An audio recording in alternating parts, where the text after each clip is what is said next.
अस्सलाम वालेकुम dear students, मैं हूं आपकी टीचर डॉक्टर अनम और आज हम पढ़ेंगे कार्बोहाइड्रेट्स डाइजेशन एंड एब्जॉर्प्शन के बारे में। कार्बोहाइड्रेट की डाइजेशन सबसे पहले स्टार्ट होती है माउथ में। जैसे ही खुराक मुंह में एंटर होती है तो मुंह के अंदर मौजूद सलाइवा में मौजूद इंजाइम्स उसको डाइजेस्ट करना स्टार्ट कर देते हैं। सलाइवा के अंदर जो ख़ास इंजाइम जिसको हम थायलिन कहते हैं या दूसरे अल्फाज में इसको हम सलाइवरी अमाइलेज कहते हैं, वो क्या करता है कि खुराक में मौजूद स्टार्च को माल्टोज में कन्वर्ट कर देता है। स्टार्च एक्चुअली में क्या है कि ग्लूकोज मॉलिक्यूल्स हैं जो एक दूसरे के साथ जुड़े हैं। तो जैसे ही ग्लूकोज मॉलिक्यूल्स के ऊपर थायलिन एक्ट करता है तो हमारे पास माल्टोज आ जाता है जो कि दो ग्लूकोज मॉलिक्यूल से जुड़कर बना होता है। ठीक है, अब ये सारा का सारा अमल जो है वो pH 7 पे होगा जो कि हमारे माउथ की pH होती है। यानी अगर माउथ की pH ऊपर नीचे हो जाती है तो इसका मतलब है थाइलिन का या सलाइवरी अमाइलेज का जो फंक्शन है वो भी ख़त्म हो जाएगा या कम हो जाएगा। इसके बाद फूड एंटर करती है स्टमक में। स्टमक के अंदर कार्बोहाइड्रेट की डाइजेशन नहीं होती। क्यों नहीं होती? क्योंकि स्टमक के अंदर किसी भी किस्म का एंजाइम मौजूद नहीं है जो कि कार्बोहाइड्रेट की डाइजेशन में मदद कर सके। इसके बाद उसकी नेक्स्ट डेस्टिनेशन है जी स्मॉल इंटेस्टाइन। तो स्मॉल इंटेस्टाइन का जो डुडेनम पार्ट है वहाँ पर कार्बोहाइड्रेट एंटर करेगा और यहाँ पर उसकी मज़ीद डाइजेशन होगी।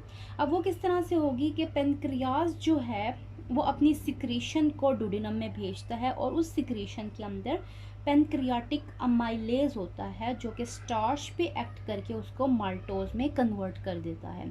यहाँ पर माल्टोज जो है हमारे पास ग्लूकोज और ग्लूकोज यानी कि दो ग्लूकोज मॉलिक्यूल से मिलकर बनी होती है इस तरह से। ठीक है जी, तो हमारे पास क्या आगे हैं कि एक माल्टोज का मॉलिक्यूल आगे है।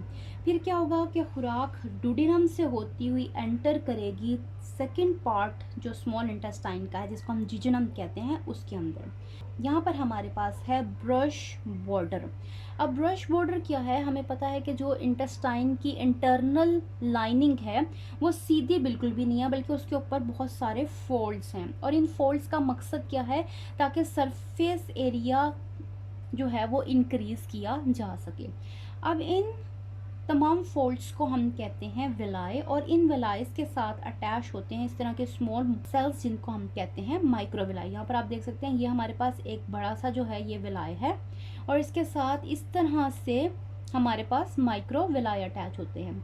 माइक्रोविलाय के ऊपर इस तरह से छोटे छोटे से एंजाइम्स हमारे पास अटैच होते हैं। चूँकि इसकी शक्ल ब्रश की तरह लगती है तो इस वजह से हम इसको ब्रश बॉर्डर कहते हैं। ठीक है, और यहाँ पर एंजाइम्स का काम क्या है कि जो खुराक के अंदर कार्बोहाइड्रेट्स एंटर हो रहे हैं उनको फर्दर डाइजेस्ट कर देना।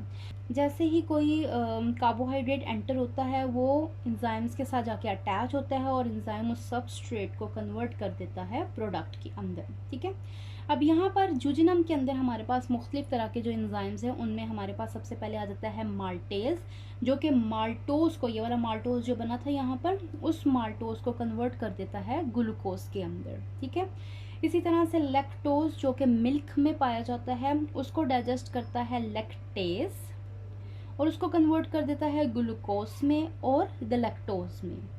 इसके साथ साथ सुक्रोज, वो जो चीनी के अंदर पाई जाती है, जो टेबल शुगर होती है जो हम नॉर्मली यूज़ करते हैं, उसके अंदर जो कार्बोहाइड्रेट पाई जाती है उसको हम सुक्रोज कहते हैं। ये सुक्रोज जो है वो डाइजेस्ट होती है सुक्रेज की मदद से ग्लूकोज में और फ्रुक्टोज में। तो अब यहाँ पर जो हमारे पास सबसे छोटे मॉलिक्यूल्स आ जाते हैं वो हैं जी ग्लूकोज, गलैक्टोज और फ्रुक्टोज। यहाँ तक कार्बोहाइड्रेट की डाइजेशन बिल्कुल मुकम्मल हो चुकी है। आगे हमारा जो स्टेप है वो है एब्जॉर्प्शन का। अब क्या होगा कि ये तीनों मॉलिक्यूल्स यहाँ से एंटर करेंगे थर्ड पार्ट में स्मॉल इंटेस्टाइन के जिसको हम इलियम कहते हैं।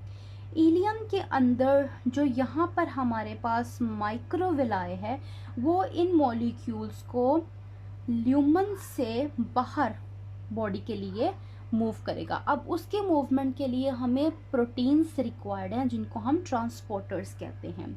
यहाँ पर हमारे पास एक प्रोटीन है जिसको हम GLUT5 कहते हैं। यहाँ पर ये इसके अंदर पाई जाती है, ये जो आप देख सकते हैं ये प्रोटीन।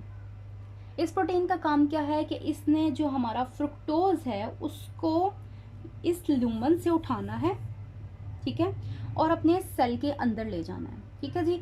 तो यहाँ से फ्रुक्टोज मूव करेगा और मूव करते हुए हमारे पास यहाँ पर अंदर आ जाएगा।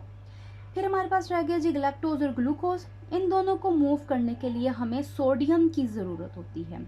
अब एक्चुअली में होता क्या है कि इस सेल के अंदर जो माइक्रोविलाई का सेल है उसके अंदर सोडियम की कंसंट्रेशन बहुत कम होती है। क्यों कम होती है? क्योंकि बहुत ज़्यादा सोडियम तेज़ी के साथ सेल से बाहर की तरफ निकलती जाती है, तो इस वजह से सोडियम की कंसंट्रेशन सेल के अंदर कम रह जाती है।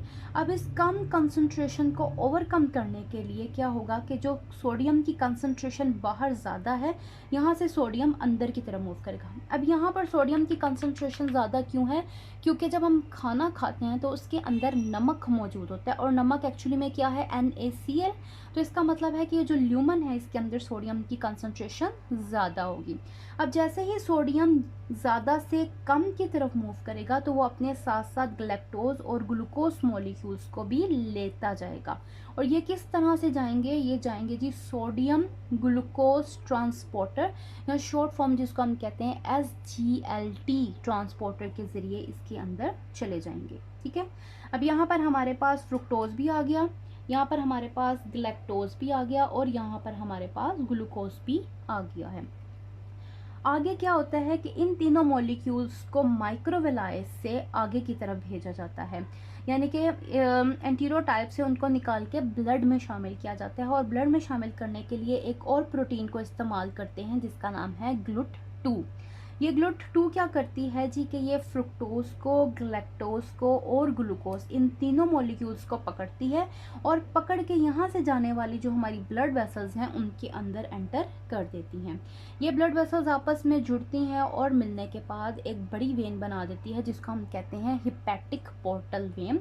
हिपैटिक पोर्टल वेन वो वेन है जो लिवर की तरफ जाती है। तो इसका मतलब है कि ब्लड के अंदर फ्रुक्टोज, ग्लूकोज और गैलेक्टोज तीनों यहाँ से होते हुए लिवर के अंदर चले जाते हैं।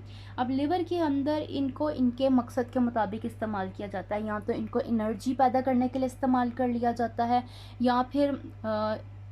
या तो इनको एनर्जी पैदा करने के लिए इस्तेमाल कर लिया जाता है जिसको हम ग्लाइकोलाइसिस का अमल कहते हैं, या फिर जो ग्लूकोज है उसको स्टोर कर लिया जाता है ग्लाइकोजन की फॉर्म में, ताकि जब बॉडी को ज़रूरत पड़े तो वो उसको इस्तेमाल किया जा सके, या मुख्तलिफ मकसद के लिए इसको इस्तेमाल कर लिया जाता है। तो इस तरह से कार्बोहाइड्रेट को डाइजेस्ट किया जाता है और उसके बाद उसको एब्जॉर्ब करके लिवर के अंदर भेज दिया जाता है जहाँ पर वो मुख्तलिफ कामों के लिए इस्तेमाल होता है। तो ये था हमारा आज का lesson carbohydrates, digestion and absorption के ऊपर। अगर इससे रिलेटेड आपके पास कोई सवाल है तो आप मेरे से पूछ सकते हैं। अगर आपको ये वीडियो अच्छी लगी हो तो अपने दोस्तों के साथ शेयर करें, वीडियो को लाइक करें और मेरे चैनल को सब्सक्राइब करें। मैं मिलती हूँ आपको अगले वीडियो में।